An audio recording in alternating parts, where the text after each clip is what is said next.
Hey, Natalie, welcome to the brag. Oh, hey, Leah. Thank you. Thank you for having Yay. me. So good to have you because we've been talking about this for a while, wanting to get you on as a guest, and you've referred so many guests to me. The biggest one so far, Cindy Gallop, whose episodes will be coming out next week. So it's really good, it feels really good to finally have you on here. Thank you. Thank you. I'm lucky. I know a lot of really amazing women. So in Yeah, the startup world. you sure do. And that speaks to your work, right? But let's get stuck in. So, the spark that started it all. You're having quite the entrepreneurial journey from leading social impact consultancy to now running multiple ventures, like including LinkedIn strategy and cybersecurity training. Take us back to that moment when you realized LinkedIn strategy was going to be a major focus for you. What was the aha moment that made you say, this is definitely something I need to build? That's an interesting question because uh, I have such like it seems like I don't know how to say it, like a step backwards, but in fact it's not, because it's something that keeps happening. So I hated LinkedIn. I loved LinkedIn because I met the most interesting people, but I hated my LinkedIn profile. And a Mm, couple years ago, I really didn't like what was going on. What the options were, what we were being told. It just didn't intuitively feel right. It didn't work. And so a couple years ago, I finally decided, I guess it's about 2.5 years ago, to do a deep dive and really understand what makes LinkedIn tick. And I started having incredible success with that. And then I yeah. started sharing it with clients and colleagues. And finally, somebody said, "You need to do a masterclass because this is incredible." So I did a masterclass, and someone else said, "You really need to write a book." So I Mm, wrote a book. And this summer, as I was beginning of the summer, as I was kind of pulling this stuff together, yeah. LinkedIn really changed their AI, their algorithm in June, which Yeah. dramatically affected what was going on. My posts, which were usually getting tens of thousands, if not more, impressions, were all of a sudden going down to thousands or sometimes only hundreds. Yeah. And so I decided to kind of like really do more of a deep dive. And it was that point that I realized, wow, we really, really need to be much more strategic about our LinkedIn profiles and how we go about doing this, because it's everything, right? There isn't a single role that somebody could have, whether you're talking from an artist to an athlete, because we're not athletes forever. That's just a component of who we are, to a business owner, to someone who is working. I think the only people who don't do social media are like spies or people who are in national intelligence, right? Like I was trying to figure out a list the other day and I was like, who doesn't need this? But you look at this, and I realized it was so much more important. And then as I started working with people, my intention was to just kind of show people how to do this. But then I started working with people one on one, because that became a big question, like, how do I do this? I realized what the work that I ended up doing was much more in line with what I love to do, which is strategy, strategic positioning, and personal branding, which was not something I had anticipated to fall into. But so it was really this summer. Then I went, I really need to kind of deep dive into this and do it more. It's amazing. And I think you're really like one of those people that have that pattern recognition skill as well that Yeah. perhaps not everybody has. And you have that hyper focus on LinkedIn. You're like noticing all of those patterns within the algorithm that I think really stands to you when it comes to that strategy. So that's definitely something I've noticed with your, content and just from speaking with you before. Yeah, I'm not the only one who was seeing the problems on Yeah. LinkedIn. But what I do differently is that I find the solution, Yeah. right? Like I'm not trying to recreate the wheel. So you're not going to ever Mhm. see me talk about, with LinkedIn, well, this is what everybody else is saying, so therefore it must be right. I'm Yeah. going to go and make sure that it's right. And that's why I've found that, like, a lot of people who create LinkedIn profiles aren't exactly explaining the best thing. They don't understand Yeah. that every single component of your LinkedIn profile can be strategically placed Yeah. in, that can work. And Yeah. so, so it's a little bit, so it's, for me, it's not just the pattern recognition, it's the strategy and solution that comes with it. Because pattern recognition is great for a puzzle, Yeah. but like, unless you can actually put that puzzle together, it's kind of a moot point. So Yeah. Which is such a good point because again and again we see posts on LinkedIn talking about the bias that's happening right now. That's always been happening, but it's just a lot worse. But yeah, a lot of focus is on the problem and not necessarily the solutions. So I like that it's not thinking. it's more than just it's not focused on the solution, although that is a thing. It's Yeah. focusing on the solution that works, like being willing and able uh to challenge the status quo and be like, y'all are Mm, saying that we need to be doing this doesn't really necessarily make a sense to me, what are mm. we doing about this instead, right? And so I was willing to test and figure out, and it's been incredibly rewarding to kind of like see people as they're kind of like stepping into their own power and understanding what's going on. So it's cool. And seeing those results. And then making cybersecurity sexy. Okay. So you've managed to do something that most people think is impossible. You make cybersecurity engaging, relatable, and actually fun. How did you discover that you had a gift for translating technical topics into stories that actually stick with people? So you were telling me, you were saying earlier that I have a gift of pattern recognition. um, one of the things that this is, right, I did a deep dive into cybersecurity for the Yeah, same reason that I did a deep dive into LinkedIn. I yeah, just couldn't find a solution that I liked, and I actually have known. So when I was in my early 20s, I I've always been an avid reader. Like I'm yeah, not talking like I listen to audiobooks and call it reading. Like I read, right? This is, yeah, maybe it's like my generation or whatever the deal is, but I am an avid reader and always have been since I was little. And my sister says to me one day, she's like, "You realize no one actually understands you, right? Because your words usually are too big." So I kind of went, "Oh, like it didn't occur to me that you yeah, didn't automatically understand that when you're saying that you're sounding pedantic, right? yeah, Like that you didn't understand that meant."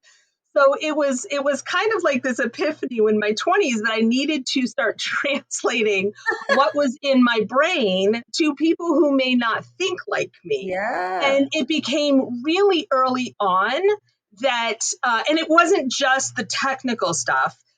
It was just an ability to translate and to meet people where they're at, yeah, right? Like that was the thing that I really learned how to do, whether that meant, when we're talking about where people are at, like, where are you with your knowledge base? Where are you with how you feel about something? And because you got to meet that. And so, your question is interesting, but it's actually miswritten, right? okay, Misplaced, because cybersecurity is actually a people problem. It's not a tech problem. yeah, And so we have been taught for literally decades that cybersecurity is a very complex, expensive tech issue that most of us don't understand because we're not techie people. yeah, Um, so here's the thing: most tech people don't understand cybersecurity, right? But but the problem is that most of the problems with cybersecurity are actually rooted in what human beings do or don't do, rather than I need more tech solutions. So, I when I figured that out, I started doing the cybersecurity thing probably about 9 years ago. And I mean, I've always had an interest in privacy. I did one of my theses in college, and in grad school, and on that. Um, but I started doing it because I like people were just making really stupid mistakes, and like yeah. 5 people I knew close to me over a 2 week period lost control of their websites. And I Wow. was like, if you guys aren't doing just the very basics, what else are you not doing? And I just kind of did a deep dive, and I was like, oh, this isn't technical at all. This isn't the problem at all. People are Yeah, just not realizing what they can do. It's a lot simpler than what people can do. So, so a lot of my conversation is really just getting people to rethink mm, about how they approach being online, right? More than just, you need to change your password. I'm going to explain to you why everyone has to have a different password, why you need to use different email addresses, why you need to set your router a certain way. And then I'm going to explain to you how to do it so you don't have to go figure out how to do it, right? yeah, That's why I finally created a course called Secure Your Shit, because the whole thing, right? Because I would sit in these meetings and I would sit in these things and I was like, you people just need to secure your shit. And someone's like, why is that not the name of your course? And I was like, yeah, that's what I'm going to do. I'm going to name it that, because that's like, that was like the mantra I was yelling all the time. It's simple. People, it's not as complicated as people think. And Yeah. so, I just go past the gatekeepers. And funny story, totally Yeah. irrelevant, but related to LinkedIn. When I decided to deep dive a few years ago into cybersecurity again, I was Yeah. like, oh, so I joined all these forums and these conversations happening on LinkedIn. And I was oftentimes the only woman engaging in these very long threads. And most of them were engineers. And frankly, most of them didn't know what the hell they were talking about. So Yeah. I'm jumping in this conversation. I pissed off so many of these men that I had a mass number of people checking out my profile. LinkedIn shut me down for 48 hours. No way.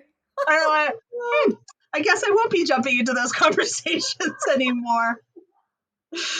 Oh my And God. probably all you were doing was asking questions or saying, wait a I minute, was you answering can't do questions. I was having a conversation. I was like, you're sitting there talking about the quarantine. this. Yeah. Oh, everybody just needs to learn the quarantine process, or whatever you called it. And I was like, there is no such thing as the quarantine process. And I was like, am I hallucinating? So of course, like I Google and I went, yeah, that's not a thing, dude. Yeah. That's not a thing. And so I'm in there arguing. I said, people do different things, and that's not enough for all of the problems that you're Yeah. talking about. It's like, oh, you don't know what you're talking about, blah, blah, blah, blah, blah. And I was like, except that I literally wrote papers on this stuff, on privacy and I studied this in detail. And dude, you're an engineer. You're not even a software engineer. I don't know what it is. And my father's an engineer, my brother's an engineer, I've got uncles who are engineers, cousins, I've got a kid who's going to be an engineer, and somehow it's always an engineer on LinkedIn who's trying to tell me that I don't know what I'm talking about. It's ego in politics. That's what it is. It's Always a like, guy. usually, yeah. It's like when you get to a certain status, in a certain role. But it's the same in law. Like, because Oh, I'm sure. I I'm did law sure. degree. Nobody has a clue what any of these laws mean. You only learn the ability to look things up. But many people do not admit that fact. And it's exactly the same within software engineering. People go blah, blah, blah, blah, blah. But most of them have absolutely no idea. No clue. No No clue. clue. No clue. And it's like, I think it takes a lot of humility to just be like, you know what? I'm not a computer. I'm a human. Gotta look that shit up.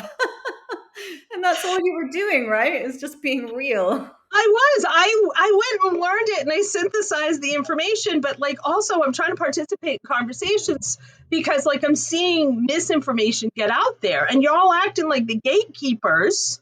Yeah. And the problem with like pretending that you're more important and you know more than everybody else and everyone else is dumb is that everyone else starts to believe you, Yes. right? Yeah. Yeah. Yeah. And That's dangerous. the thing is that like I literally did an interview with somebody who was in cybersecurity. He had been a cybersecurity software guy for 6 years. And as we're getting off the call, one of us said something about how privacy protection. I make the comment that, well, a lot of people assume that privacy protection is the same thing as cybersecurity. And he looks at me and goes, it's not? Oh my God. I like literally, I just kind of went, yeah, no, it's not. It's we were Well, getting off the call, right? But I'm kind of going, oh my, like, what is wrong, right? That they, and I get it. Like, it seems really simple, but it is simple, but you mm, have to learn about it, right? Sort of like learning to cross the street. It just has to be a habit that we do, but they don't know, and people assume they know, and because they assume, oh, you're a tech guy, so you understand all this stuff so much better, and they don't. And I no. think that's the thing that I've realized as a woman who runs my own businesses. I mean, at some point I had close to 100 employees in one of my other businesses. And, so as someone who does this, it's like we are constantly being told that we don't know what the hell we're talking about.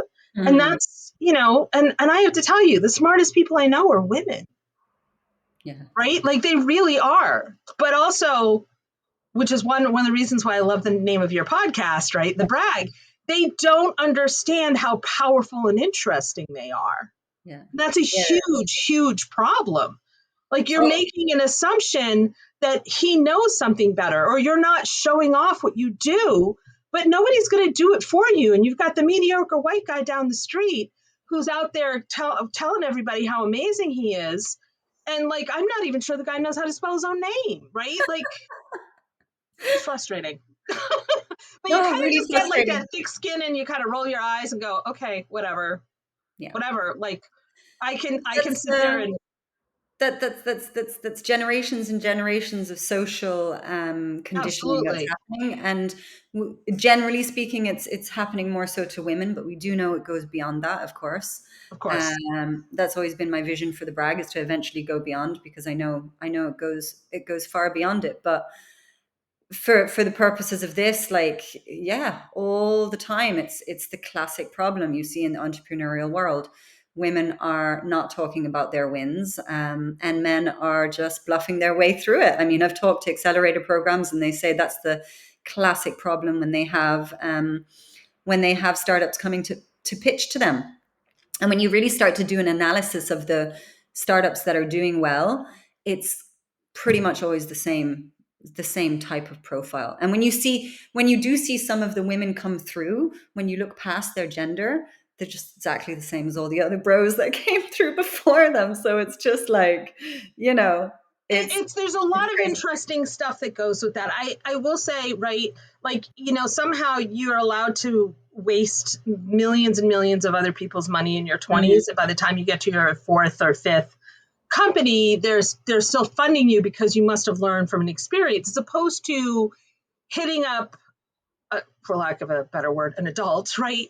But Yeah, it turns out that the most successful startups are headed up by people in their 40s, yeah, right? They have that, and of that group, women, yeah. because women know how to do things. And that's not to say that there aren't really good male managers. There's Of not to say, course. like, I don't want to say, like, 'cause that's not true either, Mm. but that it is a but I think women, so in the 80s they did somebody did a study. Oh god, if I can see her name and I can't remember it. She was really well known for what she did, but Yeah. and what they found was that women ran for public office, at least in the US, Mm. for the first time, or men ran for the first time for public office when they were in their late teens, early 20s. Okay. And women ran for the first time when she was in her 40s. Oh, wow. And the mentality was, he felt like he had plenty of experience and he was entitled to run. And women felt like they needed to learn a lot. And then Yes. they needed the experience to run. Yeah. And it's been interesting because you see that again and again and again. Here we are 30 years later, 40 years later, and we're still dealing with the same concerns, Oh, yeah. right? The same issues that maybe not as much, Hmm. but for sure, like, women are not running for office for the first time in their early 20s anywhere near the same rate that men do. Yeah. And it's just, yeah, there's a big piece of it. I mean, I was talking to a woman. She's got this a few months ago. She is brilliant. She does all this stuff. And I was like, how many languages do you speak? And she's like, five. And I Wow. went, and yet none of them are listed on your LinkedIn profile, Yeah. right? Like, and you don't do A, B, and C, and you're not showing off these other things that you do. Like, I'm really struggling to understand why you don't see your own brilliance. And she started laughing. And she goes, I guess I really do need to. And I went, yeah, yeah. Like, Yeah. like what is wrong with you? Like, why can't, and I don't want to say, like, what is wrong with you in, like, a bad thing. If you Yeah, of look at course. my profile, you'll see, Of expert course. motivator with swear words. That's sort of where I start. I just start yelling at people like, how do you not see how brilliant you are? Oh, of Because, course. like, you're doing, like, amazing things. Like, this is a huge opportunity for you. So yeah, Yeah. I would like women to really step into their own. I would like to see, and not just them, because there's the girl effect. Are you familiar with the girl effect? Have you heard No. this? There's also a nonprofit by this, but what they found was that when you're talking about poverty-stricken areas, when you educate a boy, you educate a man, but when you Yeah. educate a girl, you educate a village. Yeah. She goes back and she shares her knowledge and she applies it locally, Yeah, right? And so the tide lifts faster when girls are educated. Boys still need to be educated, right? of But course. girls need to be educated for a different reason, not just for themselves. And I see that as maybe a socialization. Maybe some people, that whole nurture versus nature debate. But yeah, so like that is how I see us functioning, because when women are stronger and standing in better positions and are teaching people, we raise whole human beings, right? Mm. Not like people who are only very right brained or very left brained or whatever the case may be, or whatever, right? But like men benefit and from Oh, 100%. societies that very much so. Yeah, People who are LGBTQ, yeah, on the, people who are neurodivergent, like yeah. there's a lot that goes on into that. So anyway, I could talk about that stuff all day too. So I know. I'm the same. We could go on forever, but we're here to brag about you. I think we'll just have thank to do you another podcast on this on topic, that maybe. topic. Yeah. All right. So, your biggest win, you've helped so many entrepreneurs, myself included, and founders level up their presence and impact. What's a success story that still makes you smile when you think about it? That moment when you saw someone truly step into their power. I have the fortune that it actually happens quite a bit for me, because um, I am. I mean, conversations that you and I have had outside of this, right? I am a truth teller. I when the I am someone who doesn't mince words. So if you're screwing up, I'll tell you screw up, right? And we're not going to dwell on that, but we Mm, will is say, okay, so what are we learning from here, and what are we not going to do again, or how yeah, do we change so that we try to do this, right? Because we only learn from our failures, we don't learn from our wins. yeah. So the question is like, what can we do better next time? And so one of the things that I have really enjoyed about doing this LinkedIn process is doing this is when I realized that I was really not doing LinkedIn profiles, but I was kind of really helping people shift, Yeah. is you literally see in their face, right? You see like their entire body just, gets really. I was talking to a recent client. She said, I needed to see a therapist before working with you. Oh, I went, what? She said, I knew you were going to push me to own what I do. yeah, yeah. And I went, I'm really like, I don't know if I should apologize for that or thank you. Like, I'm not really quite sure about that. Right. But by the end of it, she felt amazing. Yeah. Right. Somebody whose profile I recently just finished, and her presence on LinkedIn was objectively terrible. Yeah. Uh, and when but she's like, I need to get it done because I've got this thing this weekend. So she does it. She said, I went to this event this weekend. She said, I had 13 people that day reach out to me, want to do business with me. Wow. That's amazing. Right. And because they looked at her profile, they realized how impressive and amazing she was. And then she came back. She said, I'm doing a video. I'm doing a video testimonial. I didn't even ask for one. She said, I am blown away with Oh, how, she said, because I've known her for years. She said, I yeah. knew that this was important, but this has been, and I'm working with somebody right now who's in a similar situation, who's like, I didn't really think my LinkedIn profile was that, my history was that impressive. And I said, like, you have like 20 speaking engagements. Yeah. What do you mean you don't think it's that impressive, right? Like, I spent a lot of time going, what is wrong? Like I said, what is wrong with you people? Yeah, but I see it a lot, like people who are willing to do something to step in. So is there a specific story? I don't know. It depends on the mood and where I'm thinking about that I kind of look back. It happens a lot. That's cool. I mean, It's look, cool. that in itself is a big brag. Yeah. Um, which brings us on nicely to the unapologetic truth teller, one of the things I absolutely love about you. Your posts don't hold back, whether you're calling out questionable business coaches or championing marginalized voices on LinkedIn. What made you decide what made you decide that being authentic and a little bit bold was more important than playing it safe? This is going to sound really strange, but Okay. I realized very early on, like when I was a teenager, I didn't get why everybody wanted to be like everybody else, Yeah. right? And I can and relate. right? And I don't know, maybe it's the neurospicy in me, maybe it's whatever the deal is. But everyone's like, oh my God, they have all the like heartthrobs on their posters on their walls. And I was like, okay, like I just didn't get it, right? And I realized also that I didn't, and then there was I didn't really enjoy not being myself, right? Yeah. I just don't have time. My brain is going too fast to Yeah. worry about constantly code switching Mm. to pretend to be somebody else. To now, this is going to sound like I'm being hypocritical when I say this, but to pretend to be somebody else to make other people feel comfortable. Yeah. At the same time, I'm also because I decided to spend that energy to meet people where they're at. So Mm. it's not that I'm not willing to play a game that I may need to play in order to win something that I need to win, like act Yeah. in a certain particular way. But I am who I am, and I have always been like this. But once I hit menopause, it's like all bets are off, man. Yeah. All bets are off, right? Like when you kind of like when you hit this, you don't have the estrogen in your thing that's like trying to take, your hormones are kind of going all over the place, and you just don't have it anymore. I Yeah. created a couple years ago, I guess it's about 3 years ago now. I created a course that I called Bucket Mastery, which was Okay. really all about teaching women how to unlearn what we've learned and accept it as truth without question. Yeah.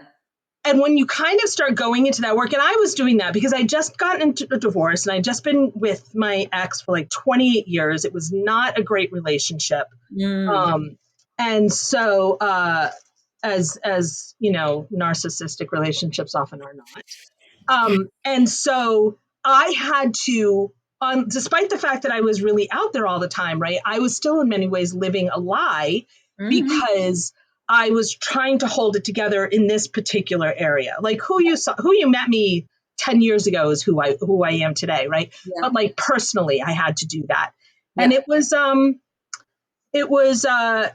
and I got the best response from that, right? And it wasn't really the feedback, but I say to people, like, I write about these topics and whatever I feel like popping off on in the moment, right? If something's really pissed me off, I'm like, because I'm a writer and I like to like go off on stuff.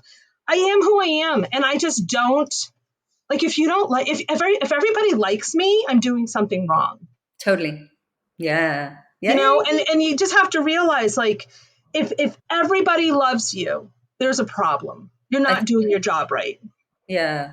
And Yeah. once you kind of, my grandfather always used to say, I'm entitled to my opinion and you're entitled to ignore it, right? My Italian grandfather with and and when you kind of like embrace that and just go, you can ignore it. You cannot like me, right? Your opinion of me is none of my business. And when you finally feel that in your soul, it's incredibly freeing. It's Yeah. incredibly freeing. But I mean, if you go back, my things, it's a learning process. But I've always been who I am. It is a learning process. I was the same though. I remember being a kid and I specifically disliked things just because everybody else liked. So you're one of the contrarians, like my sister. I have a sister who was like that. She's like, well, blah, blah. We're all like, oh, we'll go to this restaurant. I don't want to go to that restaurant. I want to go to the other restaurant. I'm like, fine, we'll go to the restaurant. I don't want to go to that restaurant. And I was Just like, oh, pain now in you're the just being ass. contrarian for being contrarian. So she'd deny it, but we remember. It's fun. Well, I Oh, mean, it's just like I don't know, there was a Far Side cartoon. Do you remember the cartoon series The Far no. Side? Oh God, they were really funny. But there's a thing where it's like a sea of penguins, and there's like one little penguin that pops up his head and he says something about, I just want to be me. And of course he looks like everybody else in Oh, but I feel like so much of that is like we are all trying to stand out in our own way, but the only way we can truly stand out is by being who we are, yeah. right? I'm also a big fan of repellent marketing. If you don't like me, I'm cool with that, right? Because I don't need you in my world. I want somebody to tell me that they are offended that I swear. And I Mm. was like, hey, no problem. Thanks for letting me know. And then I blocked them. Not because I was mad, but because, like, why are we connected if you don't like anything I say? Right? Like, and I seriously, I wasn't upset about her at all. But, let's cut the cord. Let's not, like, this isn't a numbers game. You Yeah, can build totally. a business without having 200,000 followers. Totally. 100%.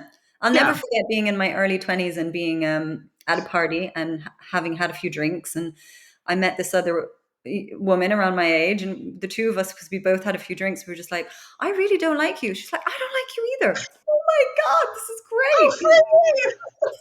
And we just hugged each other and went our separate ways. But it was just so, it was great. But like, I think when you look back, especially having small children now, children are just constantly like all the adults are just trying to control them all the time, control the behaviors, control what they're doing. They're not just let to be kids and be free. And I think that's where it starts, right? And then you become into adulthood and you add on all the traumas and the social conditioning. And before you know it, you fall into one of these categories of like the asshole or the people pleaser or and it's so easy to happen because it starts from such a young age. It really, really does. And I think, you know, that was interesting, raising children and doing it in a way that other people really were, oh my God, your kids are so well behaved. Mm. And, getting all sorts of positive reinforcement. And the next breath, them telling me I was doing everything wrong. Well, why do you think they're so well behaved? Why do you think that they have such good manners? Right? Like, it's because of the way I'm raising them with respect. It's Exactly. because, why does every teenager come and tell me every story? It's because I don't judge them for it, because I remember how awkward and weird and terrible I being a know. teenager was, right? Yeah. And that was without having parents who might, want to control every little thing about your life, or are yelling at you because they really don't like the color yellow, and you can't believe that they're mad that you bought a yellow shirt, right? Like because sometimes people are that ridiculous in their Hmm. demands with kids. um Yeah. like I heard once somebody say, we're not really raising children, we're raising adults. Mm.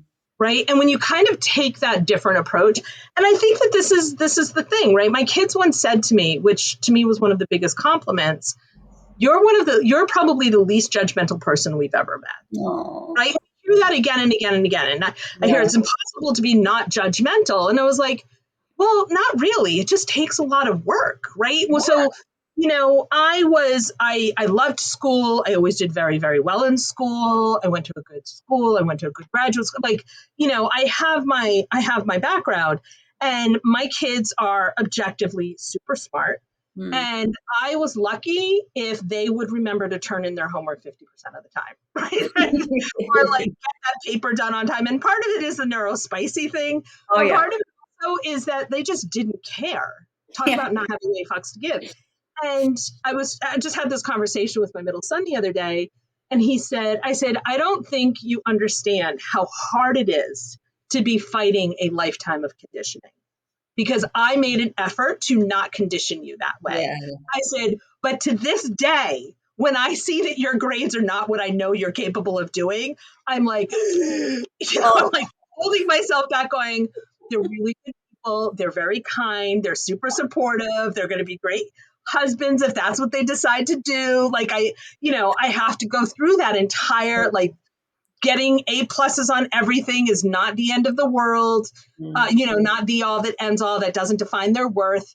But it's like literally a lifetime of conditioning that you're Yeah. constantly fighting. It's a choice. It's a Yes. choice, right? And that is how you treat other people. That is how you treat your kids. Hmm. Um, there's a lot that goes on with that, and I think that's one of the reasons why I've done pretty well with business, is because when people work with me, they're like, wow, they feel seen, right? Yeah. I'm not going to let you get away with doing half-ass shit. Otherwise, you're just going to get fired as a client. Yeah. Yeah. Yeah. Yeah. Yeah. Yeah. I've You're dead fired right. clients for just not listening, right? Because as much as I'd love to have your retainer every month, and trust me, we could always use a little bit more money because I'm not a billionaire. Um, but at the end of the day, right, that's like, I get part of my enjoyment of doing this is actually seeing your success. Yeah. because then I go, oh, I had a part in that, right? Because I'm able Yeah. to help them move on to the next needle. And if you're not willing to move that needle, and so that has been it's been an interesting challenge to just put myself out there in different ways because I know the bullshit people have experienced previously with other people who don't have those ethos and those values. So Yeah, yeah, yeah. it's an interesting challenge. Right? But at the end of the day, I think most people do want that authenticity. Whether it's their personal or professional life, they prefer to be around people that bring out the best in them rather than just doing something half-ass, you know? I mean, it's but They then do and they don't. I think it really depends on the person. My ex used to complain. I wish I was kidding. My ex used to complain that I believed too much in him. Like that was he was like, "You're the only person who thinks I'm capable of doing things," and I was like, I fail to understand why that's a problem. And also, I can see you because I know you and I know what you're capable of. So, some people are looking for excuses. Those are not my true, people, true, right? true, true. And that's fine, right? Like he showed Yeah, me who he really was in that moment, and that's okay, right? Like I had to yeah, understand. Then I had to go through a whole unconditioning with like having been raised Catholic, and you should never get of divorced thing. course. That's a whole other story. But that's not his fault. That was on me, 100%. Yeah, That I needed to do that. But I think, right, like the authenticity, somebody's not going to like me because I swear, because I'm really direct, because I'm going to call you on your bullshit, because I expect you to call me on mine, which is really hard for a lot of people. mm, Um, uh, and because like my intention is to move in a journey with you, whatever that looks like, whether I'm working with you as an advisor in your business, as a founder's coach, as we're going to push on your strategic positioning and your personal branding and use and get that LinkedIn profile set up so that you can actually gain more business or get a better job or whatever, set yourself up yeah, as a thought leader, whatever you're going to do. It's all the same thing, right? This is just applying my skills to different projects. yeah, yeah. But bringing in the human aspect, which I love. And then what's next for the Queen? You've built this incredible portfolio of businesses. You're making waves with your unapologetic voice on LinkedIn, and you're clearly just getting started. Well, no, you're not just getting started. You're on an incredible journey. But what's lighting you up right now? What's next for Natalie Berthe that has you excited to wake up every morning? I This is a really interesting question because I have about 13 other projects I want to work on. I need to turn my course Secure Your Shit into a book, and then the redo the workbook that goes with it because it's a pretty long, intense workbook because I don't want anybody to have to think about stuff. I want you to just do it, get it done, get it over with. So I have that. I've got to turn. I've had several people talk to me about turning my previous course into a different book as well, and Yeah. possibly a video on demand course, the fuck it mastery for women. And honestly, it would be good for most people, but I think especially I think it would be useful for a lot of people, but it's really really helpful for women, I think. And but I also have some other really really big projects that I've got in my mind that I want to start working on. And I have a great network. I actually have just been reaching out for a separate project that I don't want to talk about right now, but we'll see. Like the LinkedIn stuff, I'm recreating that. Yeah. Uh, so I've got the book. I do the masterclass from time to time, but my next thing is to create a whole video on demand that follows the exact outline that I do with my higher end one-on-one clients, Yeah. and so set that whole thing up, and then we'll see what happens after that. Like one of the problems with my neurospiciness or my obsession is that I can't leave things unfinished. Yeah. So now that I know what I'm doing with the LinkedIn stuff, and I feel like I really have a clear idea of what that's supposed to look like, that has to get done at Yeah. least to a certain level before I um, take on yet another project. Because right now I've got 4. You crazy thing. I know. No, But look, and you know I'm what? My teenager, my youngest is 18. And they don't need me anymore. So it's not like, and it's not like I can't work extra hours and I have to make sure I make it to a lacrosse game or yeah. some kind of event for school or something like that. I mostly hear from them when they like want money or to borrow the car. Of Now that course. I'm like mostly working, I don't even hear about the money stuff. So it's mostly like, and I was like, wait a minute, nobody's at the house, so that means somebody took the car and they haven't let me know. So I'm like, texting, going, "Hey assholes, why hasn't somebody told me that they took the car?" Sorry, ma. I love it. I love it. But hey, why not do loads of different things at once? It's makes things way more interesting. And they're, I'm going to say this though. I think when you are starting out, you need to understand what you're doing first, mm, right? I'm able to do this because I know what my strengths are and yeah, because I know how to balance, or I can make the decision to put off a certain thing and then pick something else up. yeah, For someone who's just starting out, like I have been doing business for 40 years, yeah, right? yeah, That's not an exaggeration. Starting in high school, I always had my own business. I was working on different projects. I grew up with a mom who had her own business. When she had to put Chris on business cards because nobody would take a meeting with Christine, and I didn't even pick up all these things. But I think like unless when you're starting a business, you need to understand the fundamentals of a business. I've always been a little bit jealous of somebody who can like focus on one exclusive thing because I've tried that and I hated it. I hated it. I couldn't get anything done because I'm yeah, constantly I have to use multiple parts of my brain at the same time. yeah. No, You I hear know, you. I mean, professionally at the moment, I'm primarily focused on one thing, the brag, and then I'm helping also with my husband's consultancy business, building that from the branding perspective. But then I have kids. That is a whole bloody project in itself. So, my kids got dragged around with me to meetings when they there you were go. little. I used to warn people like, I remember when you go to this conference and you were wearing your babies. And I was like, yep, Oh, yeah, that's what I did. I would yeah, go to meetings, I would go to conferences, I'd be wearing the kid. And that was not usual. This was almost 20 years ago, right? This was an no, unusual thing to do. And I didn't know what else to do. I didn't yeah, really, so you just figure it out. And because yeah, I did it, a lot more people are feeling, I'm not the only one, obviously, although I was oftentimes the only one at these meetings. yeah, um, People start feeling more comfortable. Like we get to embrace. I will say this: I'm not yeah. a big fan of like mompreneur and these names that kind of like center my identity about being a mom.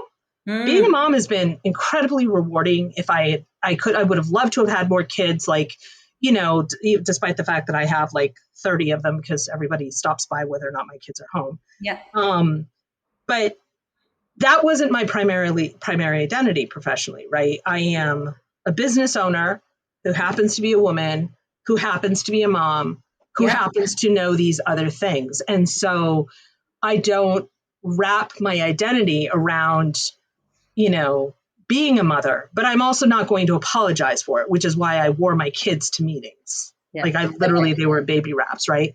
That's what we choose to do. And I Yeah, think the more we normalize it, just like now, I joke around and I talk about menopause because I'm in my 50s. Like, this is what happens. And I think we need to normalize all of these things. And so, completely. it doesn't matter if I'm like on the call with a man and I'm like, oh my God, I can't even remember what I said. A menopause is brutal, right? I've had men on the other end just be like, eyeballs popping out, right? Oh my God, she said the M word, right? Dude, you're married. You're telling me, like, you're older than me. You're telling me your wife hasn't gone through this? She has, right? Yeah, And if she's hiding it from you, she's not helping anybody. So, exactly. we got to normalize it and whatever. Like, I don't care what you think about me. So, um, I mean, I'd be disappointed if you didn't like me because I actually really like you. Yeah, Oh, I think you're awesome. I love you. But it's like I don't care what people think. And I think that is a really, really important that is so important to get to the point of authenticity because like you no longer have that social pressure. And mm, um and also it just allows you to relax into what you're meant to do and who you're meant to be. Completely. period. Yeah, completely. But I think that comes with the neurospicy, right? That that constant years of masking and the social conditioning and all of that pressure that comes along with it. So as soon as you do get to relax, you start to attract the people that you're meant to have around you in your life, and that makes a huge difference. And as humans, there's so many different facets to us. You can't, Yeah, I wrap think your also arms. we also, yeah, I think even, your your age, right? Like, just to understand that it's okay not to have everyone like you. It's okay to just people be like, "Oh my god, you're terrible." Okay. Woohoo! Like, I mean, what do you want me to do? Like, cry? Yeah, I've cried because I've hurt people's feelings. I remember I did something that was totally not intentional, and someone yeah, was like, "I thought you were really rude." I was devastated. And I mm, think it was right about that time that I kind of went, "But they don't care if they're hurting my feelings. yeah, Why am I so?" And I'm an empath, right? So, like, I feel very strongly, and it's taken a yes, long time to separate that out. But I don't want people to figure this out in their 50s. I want people to figure this out a lot earlier, right? yeah. You're not Oh yeah, entire, this whole red pill podcast thing that's going on right now. You're not entitled to anybody's personal labor. You're not entitled to the things that you're doing if you're not meeting your end of the deal. But if you're a good person and you're authentically who you are, and you're just going to, like, live your life without trying to make other people's lives hell, I mean, yeah. yeah. So yeah, I mean, I still, when you ask me like what's next, I joke around, but there's like a tone of seriousness in this, like world domination. I don't know what that's going to Yeah, look like. I probably have another 20, 25 years working, right? Like my parents are like late 70s, early 80s, and they're both still working. Like, yeah. they don't know how to sit still. It's in my DNA. I love it. People are like, "Oh my God, I'm going to be retired by the time I'm 15." I was like, what does that even look like? I'm bored No. out of my mind. Oh, I can only 100%. read so many books, No, no, no, no, no, no, no, no. My right? retirement plan is a pancake restaurant on the beach. Ew. Right? Like, we joke around because anytime my sister goes on vacation, she always comes home a couple days early. Really? She gets Oh. bored, Oh, wow. Yeah, yeah, yeah. Love it. right? And she has as many businesses as I do, right? She's just as bad as I am. Oh, I love it. All right. So anyway, Now, as we do always on this podcast, towards the end, I just got to do a bit of bragging for you. thank you. Yeah, I just look. This is one of the things I've always loved about you. Just the going back to what we were just talking about, just being authentic, being yourself, not being afraid to just speak what's on your mind unapologetically. I think that within the corporate world, within the startup world, you don't find that very often, right? Everybody's trying to play this social game to get, to meet their own end. Um, so it's just really refreshing, really, really refreshing. You.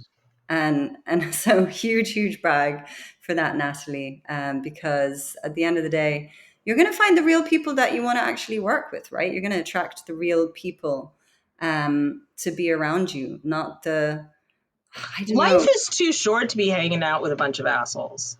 Thank you. That's exactly it.